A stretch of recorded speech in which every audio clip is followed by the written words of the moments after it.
ஒரு நிமிஷம் இரு.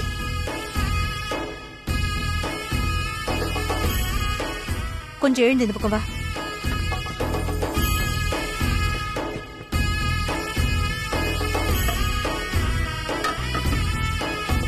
இது தாண்டி வாமா.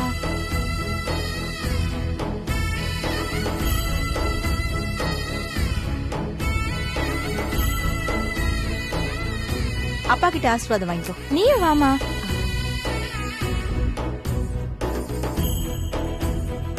நல்லா இருமா, நல்லா இரு. நல்லா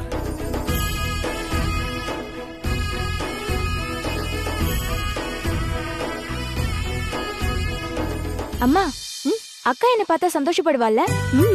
போட்டோ எடுத்து அனுப்பட்டுமா? அனுப்பு. அப்பா போன் தாங்க.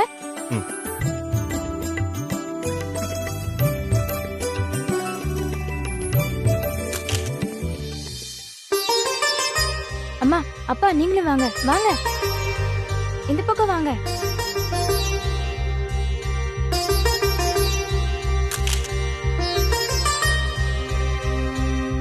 அக்காக்கு அனுப்பிடுறேன்.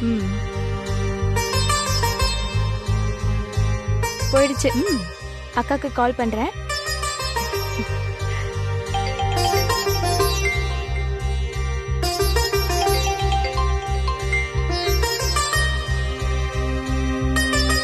ஹலோ, வாட்ஸ்அப் பாத்தியா?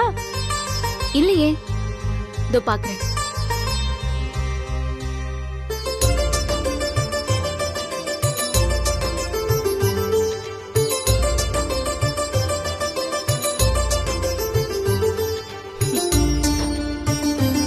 வாவ், சூப்பர் டி. நான் நினைச்சது எல்லாம் நீ அனுப்பிட்ட. அக்கா, இப்பதான் அம்மா சடங்கு பண்ணி முடிச்சாங்க. ரொம்ப சந்தோஷம். எப்பவுமே இதே மாதிரி சிரிச்சுக்கிட்டு சந்தோஷமா இரு.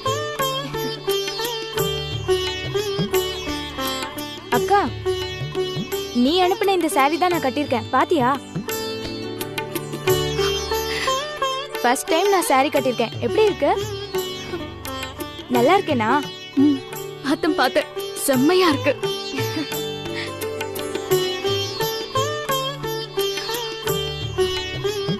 ஆமா தாரிணி, இப்படி சிம்பிளா சடங்கு பண்ணிட்டோன்னு உனக்கு ஏதாவது வருத்தமா? அக்கா, இந்த சடங்குல எல்லாம் எனக்கு இன்ட்ரெஸ்டே இல்லக்கா. எல்லா பொண்ணுக்கும் நடக்கிறது தானே. இதுக்கு போய் ஊரை கூட்டி பண்ணணுமா என்ன? நிஜமா சொல்லணும்னா அம்மாவும் அப்பாவும் அப்புறம் நீயும் சந்தோஷப்படுவேன்னு தான் இதுக்கு ஒத்துக்கிட்டேன். அப்பாடா, இப்பதான் உண்மையாவே எனக்கு சந்தோஷமா இருக்கு. எங்க நீ வருத்தப்படுவியோன்னு நினைச்சேன். இதெல்லாம் சுத்த வேஸ்ட் தான். ஆனா அம்மா அப்பாவுக்கு சொன்னா புரியாது. சரி சரி, அதை விட நீ எப்ப வீட்டுக்கு வர? சீக்கிரம் வந்துருவேன்னு நினைக்கிறேன். உனக்கு தான் நம்ம பிரச்சனை தெரியுமே. பணத்தை ரெடி பண்ணாம நான் வீட்டுக்கு வரத பத்தி யோசிக்கவே முடியாது. பார்க்கலாம், ஏதாவது வழி கிடைக்காமலையா போயிடும். அக்கா, உன்னை பார்க்கணும்னு ஆசையா இருக்குக்கா. இந்த நேரத்துல நீ என் கூட இருந்தா நல்லா இருக்கும். நான் எப்பவும் உன் கூட தானே இருக்கேன் தாரிணி. இதோ நீ கண் கலங்குறது கூட எனக்கு தெரியுதே.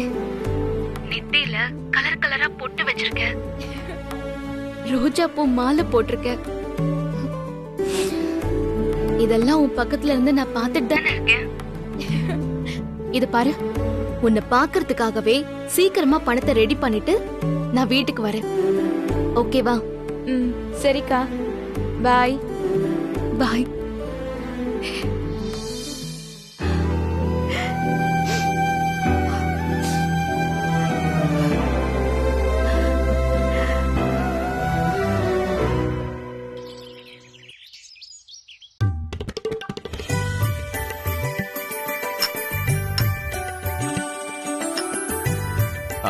வீட்ல எல்லாரும் நல்லா இருக்காங்களா?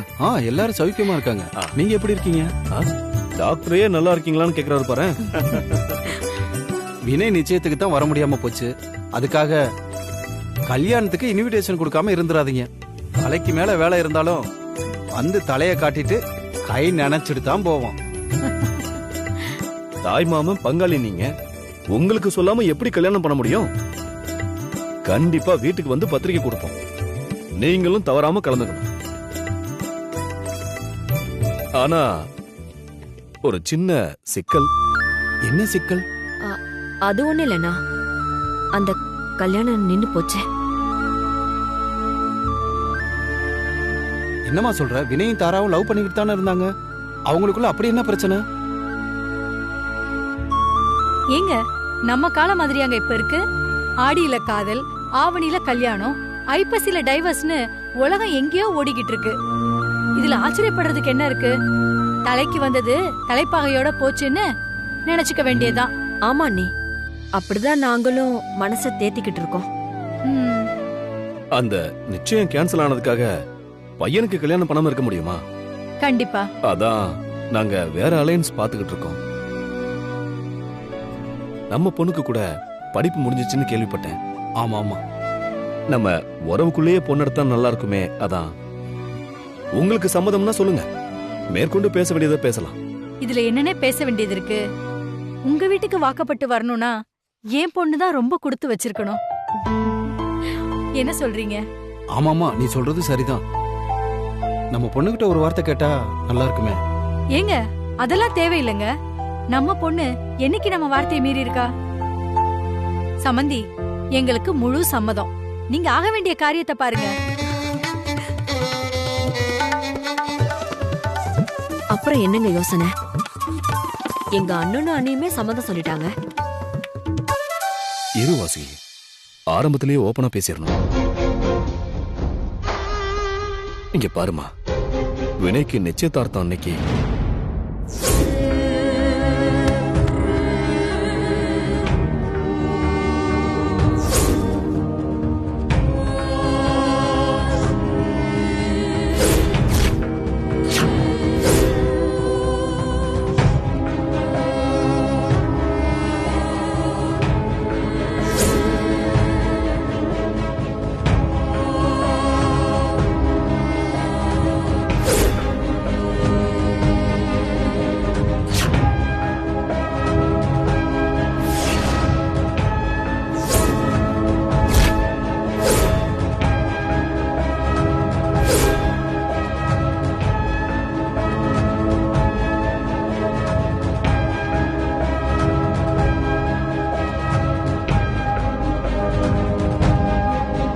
சொல்றேன்னு கோச்சுக்காதீங்க. நீங்க வீட்ல விளக்கேத்துறதுக்கு பொண்ணு கேக்கல, பலி கொடுக்கறதுக்கு பொண்ணு கேக்குறீங்க.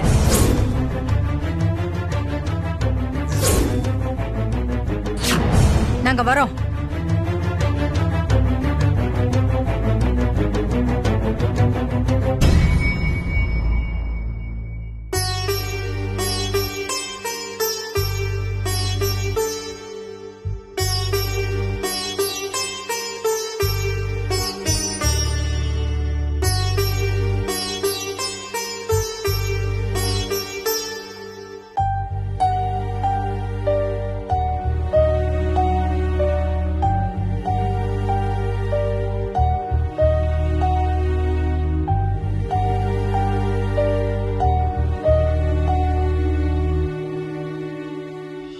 இதுக்கு நான் என்ன சார் சொல்றது? நீங்க டாக்டருக்கு படிச்சிருக்கீங்க, நிறைய மக்களை மீட் பண்றீங்க, வெளிநாட்டுக்கெல்லாம் கூட போயிட்டு வந்திருக்கீங்க. அப்படி இருக்கும்போது கொஞ்சம் கூட மனசாட்சி இல்லாம இருக்கீங்களே. நீங்க டாக்டர், உங்களுக்கு நாங்க அட்வைஸ் பண்ண முடியாது. இருந்தாலும் நான் சொல்றேன், யாரோ சொன்னாங்கன்னு பையனுக்கு கல்யாணம் பண்ணி வைக்க பொண்ணை தேடாம வினைய அந்த நோயில இருந்து முழுசா குணமாக்க பாருங்க. பண்ண வேண்டிய ட்ரீட்மெண்ட்டை முதல்ல பண்ணுங்க. அது வினைக்கு மட்டும் இல்ல, எல்லாருக்கும் நல்லது. எந்திரிங்க, வரோங்க, வரோம். வரங்க.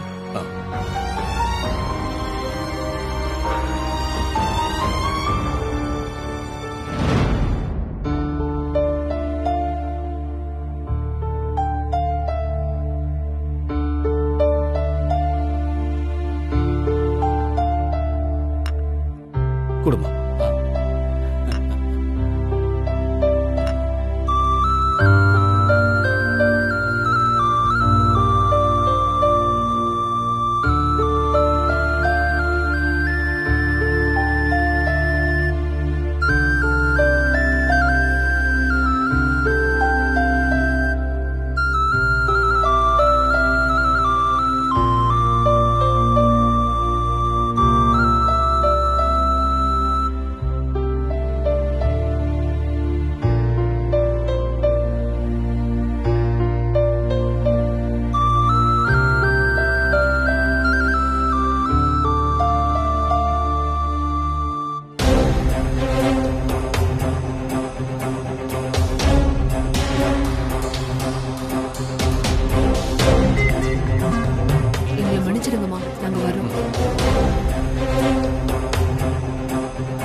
அப்புறம் என்ன ராம்கி, பெண் பார்க்கும் படலம் எப்படி போயிட்டு இருக்கு? கேக்குறான்ல, சொல்லு. ஏன் நீங்க சொன்னா என்ன? உங்க வாயில என்ன ஆபரேஷனா பண்ணிருக்கு? அதெல்லாம் நல்லாதான் வினை போயிட்டு இருக்கு. நீ கேட்ட மாதிரியே பொண்ணு இன்னும் ஒரு 2-3 நாள்ல கிடைச்சிருவா. கண்டுபிடிச்சதுமே நாங்களே உனக்கு போட்டோ காட்டுறோம். நானும் கேள்விப்பட்டேன். நீங்க பொண்ணு பாக்குற ஸ்பீட பார்த்தா நான் எந்நேரமும் கையில தாலியும் கையுமா இருக்கணுமே. இந்த நல்ல நாள் கெட்ட நாள்லாம் பார்க்காம நீ கெட்டரா தாலியான்னு சொல்லுவீங்க போல இருக்க. அப்படியெல்லாம் இல்ல வினய். அப்போ நான் கையில தாலி வச்சு கூடாதுன்னு சொல்றீங்களா? எனிவே, உங்க 2 பேருக்குமே ஒரு நல்ல மருமகள் கிடைக்க என்னுடைய மனமார்ந்த வாழ்த்துக்கள். சரி, எனக்கு தூக்கம் வருது, நான் போய் தூங்குறேன். Good night. Bye bye. இவனுக்கு பொண்ணு பார்த்து படுற அவமானம் பத்தாதுன்னு இப்ப இவனே கிண்டல் பண்ணிட்டு போறான். இதுக்கு மேலையும் பொண்ணு பார்க்கணுமா வாசுகி? இங்க பாருங்க, முயற்சி பண்ணும்போது எல்லாரும் கேலியும் கிண்டலும் தான் பண்ணுவாங்க. அதுல நாம ஜெயிச்சுட்டா கேலி பண்ணின வாய் தான் முதல்ல ஓடி வந்து பாராட்டும். அதுக்கு சொல்லல வாசுகி. எனக்கு என்னமோ இது தேவையில்லாத விஷயமா தெரியுது. ஏதோ பிச்சைக்காரனை பாக்குற மாதிரி என்ன பாக்குறாங்க. நான் கஷ்டப்பட்ட காலத்துல கூட எவங்கிட்டையும் போய் இப்படி நின்னதில்ல. ஒரு மாதிரி கஷ்டமா இருக்கு வாசுகி. ஏங்க, நமக்கு காரியம் ஆகணும்னா நம்ம கஷ்டப்பட்டுதான் ஆகணும். எல்லாம் நம்ம பையனுக்காக தானே. நம்ம கேட்க போறோம். விருப்பம் இருந்தா பொண்ணு தரட்டும், இல்லன்னா போகட்டும். இதுல அவமானமா நினைக்க என்ன இருக்கு? நீங்க வினய் பேசுறதெல்லாம் பெருசா எடுத்துக்காதீங்க. இல்ல வாசுகி, நான் வினய் கிண்டல் பண்ணதுக்காக சொல்லல. என் முன்னாடி நின்னு பேச தயங்குறவங்க கூட எனக்கு என் மூஞ்சிக்கு முன்னாடி நின்னு எனக்கு அட்வைஸ் பண்ணிட்டு போறாங்க. என் பையனுக்கு ட்ரீட்மெண்ட் பார்க்கணும்னு எனக்கு தெரியாது.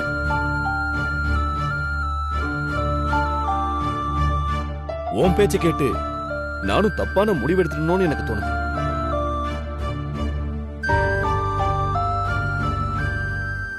தப்பா முடிவெடுக்கலங்க, தவறான பாதையில போயிட்டு இருக்கோம். ஆமாங்க, நம்ம ஸ்டேட்டஸ்க்கு தகுந்த மாதிரியே நாம பொண்ணு தேடுறோம். அதுதான் தப்பு. நாம எதிர்பார்க்கிற மாதிரியான பொண்ணு நம்மள விட வசதி குறைவான வீட்ல தான் இருப்பாங்க. அவங்கள தேடி போனா ஈஸியா பொண்ணு கிடைச்சிடும்.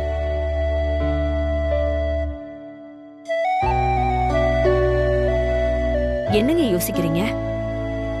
ஒரு காரியத்துல இறங்குறதுக்கு முன்னாடி தான் நம்ம யோசிக்கணும். இறங்குனதுக்கு அப்புறம் யோசிச்சா அது சரியா வராதுங்க. மத்தவங்க பேசுனத பத்தி எல்லாம் கவலைப்படாம கடிவாளம் கட்டின குதிரை மாதிரி நம்ம வேலைய நம்ம பாப்போங்க. கண்டிப்பா நம்ம தேடுற பொண்ணு கிடைப்பாங்க. நம்புங்க.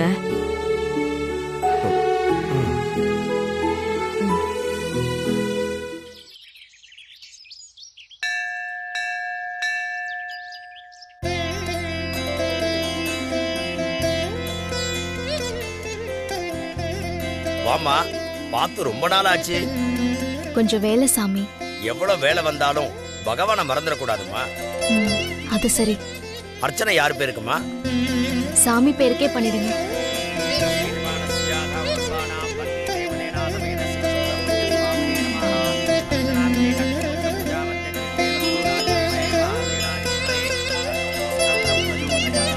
முருகா, நாள் கடந்துட்டே இருக்கு. வெளியே ஒண்ணும் இல்லாத மாதிரி காட்டிக்கிட்டாலும் உள்ளுக்குள்ள எப்படி பணத்தை புரட்ட போறோங்கிற பயம் ஓடிக்கிட்டே தான் இருக்கு. பயணம் போறது நானா இருந்தாலும் பாதை காட்டுறது நீதானே.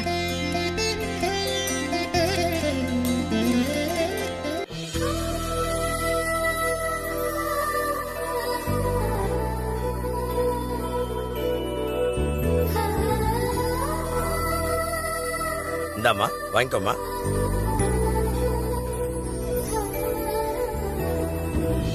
என்னம்மா, பண்ணிடலாங்களா? பண்ணிரலாம் சாமி. நீங்க சொன்ன மாதிரியே தினமும் என் பையன் பேர்ல ஸ்பெஷல் அர்ச்சனையும் அவன் பேரை சொல்லி தினமும் 100 பேருக்கு அன்னதானமும் பண்ணிருங்க. மத்ததெல்லாம் நான் பாத்துக்கிறேன். நல்லா பண்ணிடலாமா, நீங்க கவலையே படாதீங்க. உங்க பையன் தீர்க்காயுஷா இருப்பான். ரொம்ப நன்றி சாமி. போலாமா?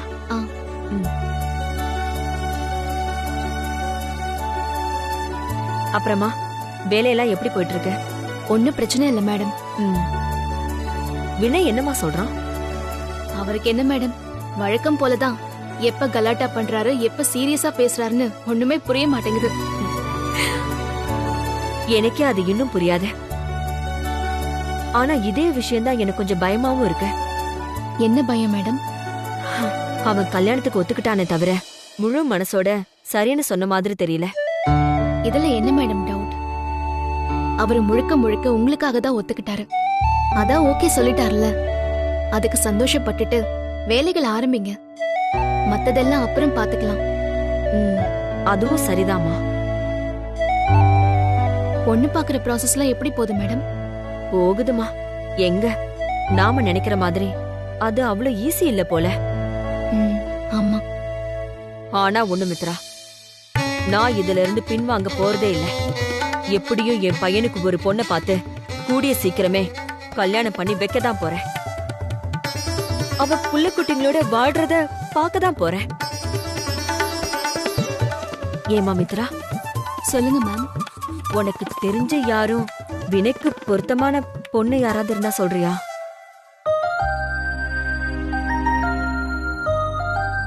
எனக்கு எதை பத்தியும் கவலை இல்லம்மா. நல்ல பொண்ணா இருந்தா போதும். வினைக்கு எதுவும் ஆகாத. என்னம்மா யோசிக்கிற? எதுவும் இல்ல மேடம். நான் யாராவது இருந்தா சொல்றேன். மித்ரா, இந்த நேரத்துல நீ எங்க கூட இருக்கிறது ரொம்ப ஆறுதலா இருக்குமா? ஏதோ உன் கூட வினய் கொஞ்சம் நல்லா பழகுறான். இல்லன்னா யோசிச்சு பாரு, ரொம்ப கஷ்டப்பட்டிருப்பான். ரொம்ப நன்றிமா. என்ன மேடம் நீங்க இதுக்கெல்லாம் நன்றி சொல்றீங்க? என்னோட இக்கட்டான சிச்சுவேஷன்ல டாக்டர் எனக்கு பண்ண உதவிய காலத்துக்கும் என்னால மறக்க முடியாது. அந்த நன்றிக்காக நான் என்ன வேணாலும் செய்யலாம்.